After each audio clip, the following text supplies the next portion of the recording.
Sinerve sa kanya ang warrant. Nung pumasok ang mga pulis, pinapace the wall ang mga lahat ng bantay sa provincial jail.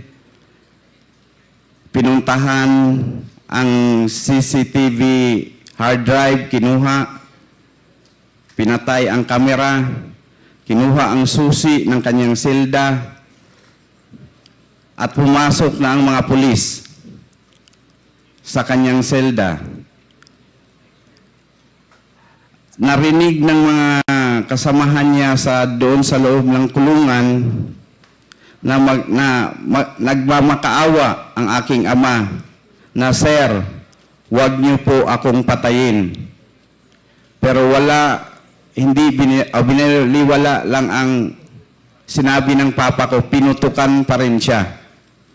May kasamahan siya doon sa loob ng selda na si Raul Yap. Tumulong sa kanya nung natamaan na. Yumakap sa ama ko, pero sinali din pagbaril si Raul Yap. Sa panahon na yon, dalawang patay sa loob ng provincial jail ng Baybay.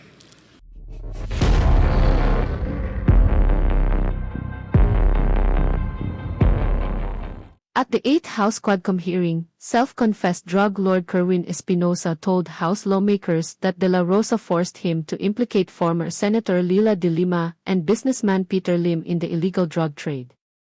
De La Rosa previously served as the Philippine National Police Chief and is also known as the drug war architect.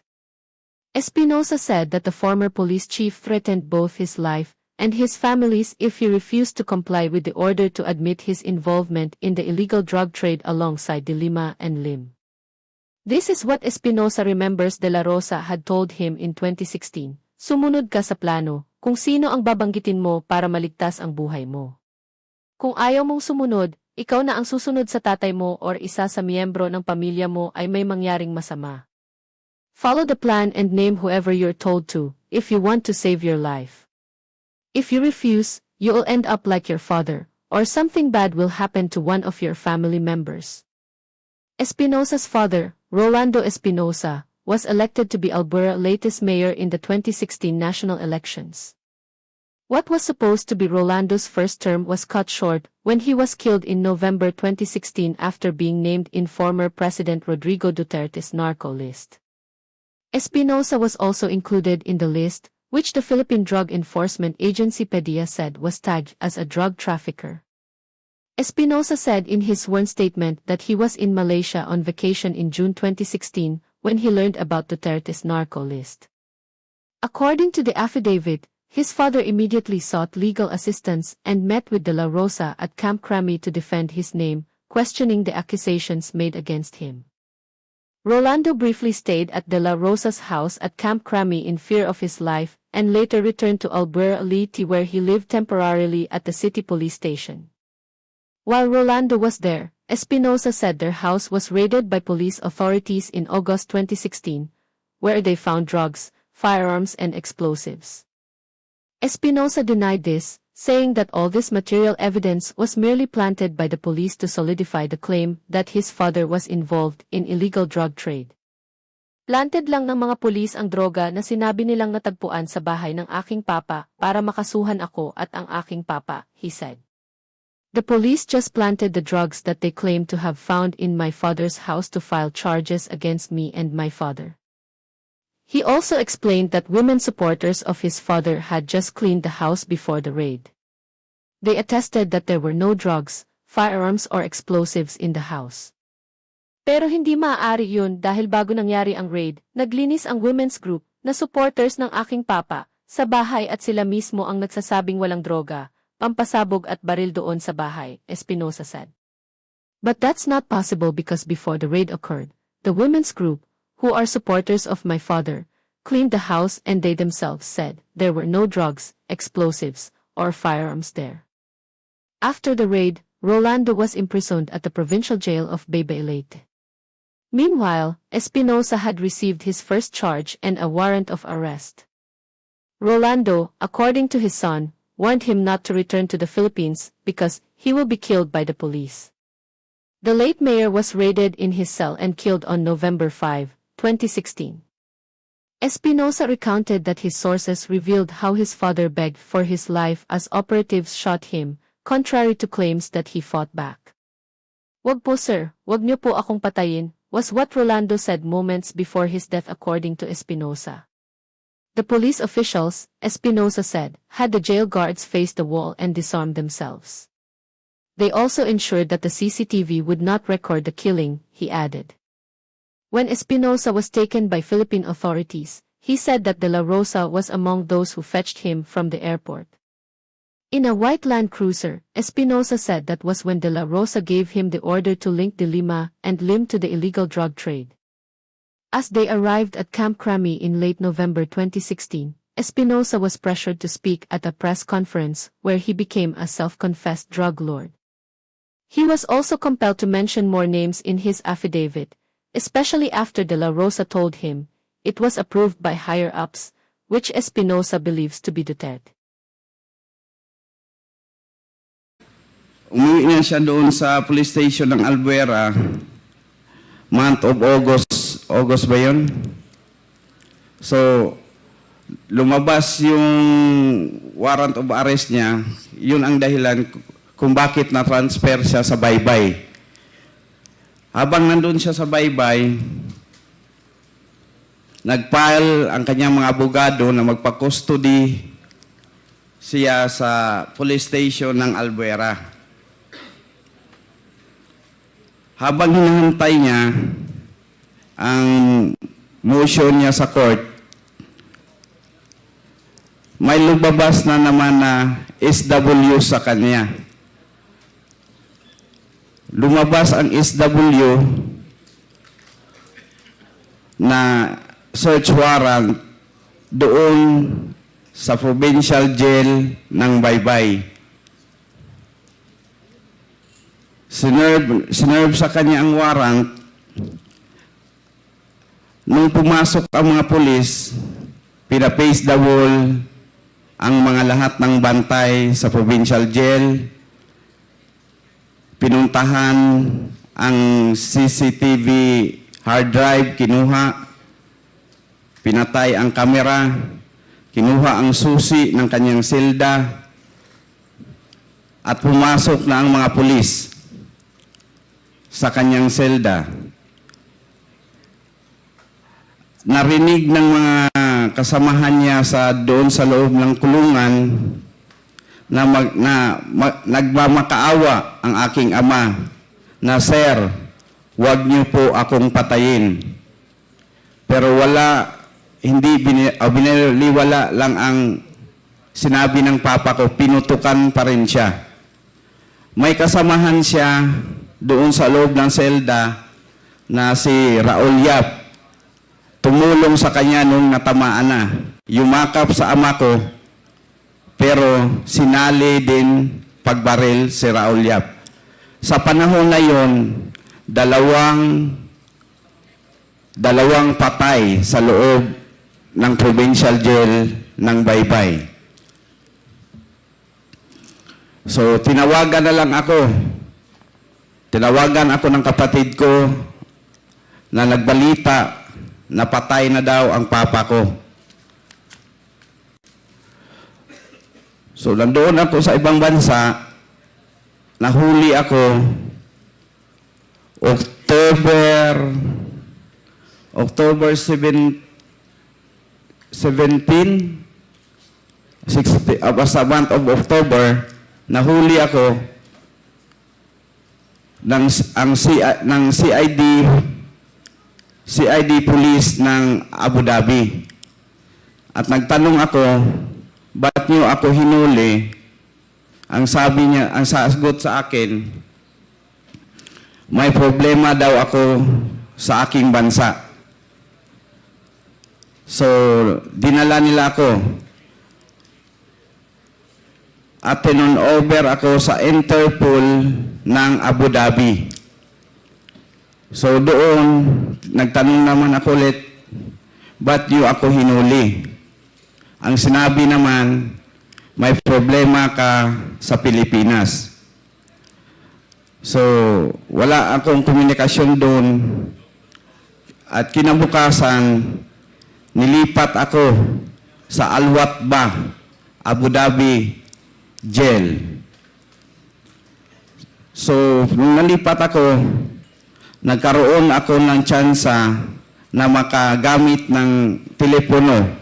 Kasi ang telepono doon para sa lahat ng mga nakakulong. Tumawag ako dito sa Pilipinas sa aking kapatid. Nagtatanong ako, kailan ilibing ang papa ko, ang papa natin? Sabi ng kapatid ko, iburol natin si daddy. Isang buwan siyang nakaburol kasi hintayin pa yung mga kapatid niya na nandoon sa ibang bansa. So tuliro ako sa panahon na yon. Gumawa ako ng request na ibalik ako dito sa Pilipinas para harapin ang problema. So, nabalik ako dito sa Pilipinas November 17, November 17. So, dumating ako ng around 11 p.m. or more or less. Sinundo ako ng mga kapulisan dito sa atin. Ang sumundo sa akin, si General Bato. Inakbayan niya ako papunta sa sasakyan na Land Cruiser na puti na bulletproof. Nung sumakay na kaming lahat, si General Bato nasa front seat, ako ay nasa likod. Pinagitnaan ako ng dalawang mga pulis. At sinabihan niya ako na aminin mo na sangkot ka sa kalakaran sa droga dito sa Pilipinas. At idawit ko si Peter Lim. Idawit ko si Peter Lim at si Laila de Lima para madiin na sila. Kapag hindi raw ako sumunod sa plano, pwedeng mangyari sa akin ang nangyari sa ama ko o isa sa mga pamilya ko ang mamatay din. So, nanginig ako sa panahon na yon. Hindi ko alam kung ano ang aking gagawin. Yan po ay totoo. Hindi gawa-gawa to. Habang papunta kami sa Krami, pagdating ko doon, ang daming media. Nag-fingerprint ako dahil sa warrant na sinerve nila sa akin. Maya-maya, nagpa-press con siya at ang mga kapulisan. Sinali ako. Tinuruan ako na humingi sa publiko ng tawad sa aking pagbibenta raw ng droga at humingi ng tawad kay Presidente Duterte. So ginawa ko, humingi ako ng tawad kay Presidente Duterte na bigyan ako ng pagkakataon na magbago. At sinabi ko pa noon, humanda kayo mga kasali sa droga, sa kalakaran ng droga sa Pilipinas. Hindi ko inano yung pangalan pa ni Ma'am Laila noon eh. Abangan nyo, sasabihin ko, yun ang pagkasabi ko sa press con. Abangan nyo, isiwalat ko lahat ng mga involved dito sa droga sa Pilipinas sa aking nalalaman. So, naputol na yon kasi pinahinto ako na magsalita. Binalik ako sa EIDG, sa opisina ng EIDG, kasi doon ako nakadetain. After 2 days, binalikan ako ni Senator Bato de la Rosa. Kinausap ako tungkol sa footage ng CCTV sa Celan Hotel. Ang hotel na yon ay pagmamay-ari ng pamilyang Espinosa. Nung hinanap niya ang hard drive, sabi ko, nandoon kay Juby Espinido. Siya ang kumuha. Pumasok dito, sabi ng mga empleyado. Nung binanggit ko na si Juby Espinido ang may hawak, denial niya si Juby Espinido at naka-loudspeak ang cellphone niya. May cellphone siyang dala eh. Naka-loudspeak at denial namin si Juby Espinido. At pagsagot ni Juby Espinido, ang bungad niya na sagot, "Sir, good morning po, sir." Sinabi ni si Bato, "Juby, sabi ni Kerwin at sa mga empleyado ng hotel, nasa iyo daw yung hard drive." Inamin naman ni Espinido, "Oo, sir, nandito sa akin. Nandito lang sa station." Kaya request ni Bato na ipadala sa Krami sa opisina ng EIDG. At yun, pinakausap ako ni Sir Bato, ni Espinido, at sabi sa akin, "Kerwin, kailangan mong sumunod sa plano. Basta hindi ka sumunod, basta di ko musunod ko no, ang nahitabo sa akong amahan, maosay mahitabo kanako. Kung dili ako ang mamatay, usa sa ako ang pamilya ang mamatay. Ako, nisunod ko ninyo, sir. Maway akong tubag." At sinabi ni Espinido, alam ni sir, kasi siya ang may utos sa akin na gagawin ko to sa inyong pamilya. So sabi naman ni Bato, "Kerwin, para magkaintindihan tayo at para walang mangyari na masama sa iyo o sa pamilya mo o sa membro ng pamilya mo, sumunod ka na lang sa plano." Tapos ang tanong ako, "Sir, anong plano po ba?" Yung sagot ni Sir Bato, yung plano na idiin si Peter Lim at si Laila de Lima na kasali sa droga. Supplier si Peter Lim, isa sa supplier ng droga si Peter Lim dito sa Pilipinas, at si Ma'am Laila, protector sa mga illegalista sa nagbebenta ng droga. Kung walang problema po yun, sir, gagawin ko yun. Tapos may isiningit na pangalan siya. Sinama pa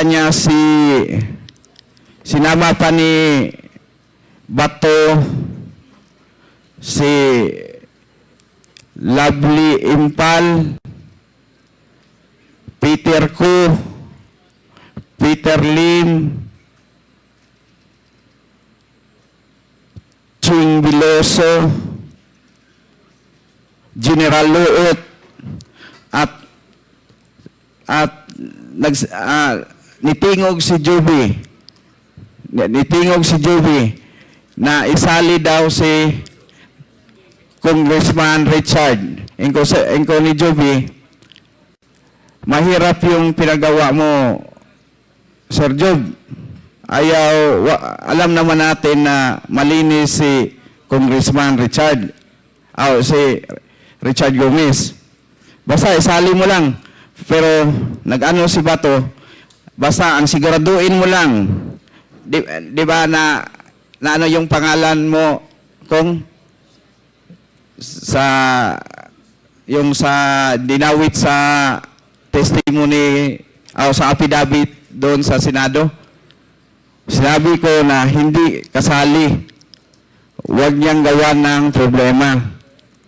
Kasi parang may ano siya parang may galit siya noon kay Congressman Richard. Kaya sinali niya, pero walang katotohanan naman yun. At hindi nasali nung nag-testify ako sa Senado. Ang nasali lang si Ching Biloso, si General Luot, Lovely Impal, Peter Ko, Peter Lim, at hindi ko na natandaan kung sino pa yung inuutos niya na isali. Pagkatapos doon, habang nandoon siya sa loob ng kwarto, narinig ng aking ina ang mga sinasabi niya. Pinatawagan niya, denial niya si Dayan. Sabi niya, kausapin mo si Dayan. Ikaw, sino yan, sir? Yung driver bodyguard daw ni Ma'am Laila. Yung driver bodyguard ni Ma'am Laila. Kasi para kami magkasinabot sa magkaintindihan sa gawing senaryo o salita doon sa Senado. Kasi kung nasubaybayan nyo yun, yung kay Dayan at yung sa akin, magkaiba ng date. Magkaiba ng pizza. Kaya sabi niya, mag-usap kayong dalawa, ayusin nyo yan. Kailangan magtugma ang mga pizza na nagkaroon ng tanggapan ng pera, drug money, sa dampa at sa mga lugar. Kasi nagkalanlain ang amuang istorya ni Dayan, Mr. Cherry. Magkaiba ang inyong kwento. Oh. So, kinausap kami sila yan. Nag-away pa kayo, naglalis pa mi. Inko, Dayan, tarungon tani kay kung masipya tani, patay na gyud tani, luoy kayo atong mga anak.